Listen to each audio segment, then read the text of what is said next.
Alright mga amigos, Boxing Hall of Famer Timothy Desert Storm Bradley nagbigay ng kanyang opinyon kung bakit mangyayari ang Floyd Mayweather vs Manny Pacquiao rematch. Naniniwala ang dating kampiyon na totoo ang mga balitang broke o may matinding pangangailangan sa pananalapi si Mayweather kaya ito babalik sa boxing. Ani Bradley sa kanyang pinost na video, kung gusto talaga ni Mayweather na labanan si Pacquiao dapat noon pa ito nangyari noong mga panahong humihirit ng rematch si Pacman. Pero dahil wala naman talagang balak si Mayweather na labanan si Pacquiao, hindi niya ito binigyan ng rematch noon. Lalo na noong mga panahong kasagsagan ng kanyang kasikatan at pera. Panahong sitting pretty lang siya sa kanyang mansyon. Pero dahil nag-iba na ang ihip ng hangin at mukhang totoo nga ang balitang naghihirap na si Mayweather, kaya't heto siya ngayon, siya na mismo ang naghagilap kay Pacquiao para makagawa siya ng malaking pera. You know Mayweather didn't want this damn fight with Manny Pacquiao. Because if if Mayweather really wanted this fight, he would have had this damn fight years ago when Manny Pacquiao was asking for a rematch. Mayweather has to do this fight because he need that bread. That's why.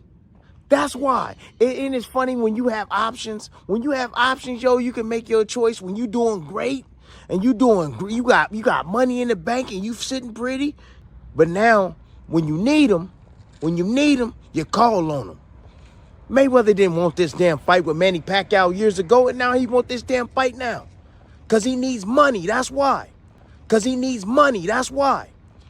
All the rumors are true.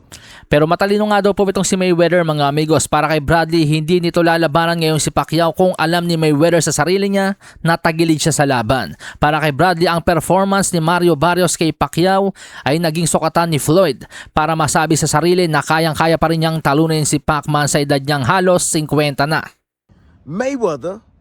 If Mayweather didn't believe that he can beat Manny Pacquiao, he wouldn't be in the ring with him. And then now, he like, oh, shit, well, Barrios is all right. I'm better than Barrios. Shit, even though I'm damn near 50, I'm still better than Barrios. My experience, my hand speed, I take care of myself. I had some exhibitions. I know I can still do this shit. That's what he thinking. He like, I still can do this shit. I can beat Manny Pacquiao. I saw what Barrios did to him. Sinabi rin ni Bradley mga amigos na hindi niya nakikitang mananalo si Pacquiao kay Mayweather. Paumanhin daw sa mga panatiko ni Pacman, pero kahit daw po sa yugto ng karera na to ni Mayweather ay hindi pa rin uubra si Pacquiao. You know, however, Manny Pacquiao can't beat no damn Mayweather, man. Sorry to tell y'all, he can't beat no Mayweather, man. Nope, not at all. Palasahin ang baraha, patunayan mo sa akin ha, sino man ang mabunot, nakalaban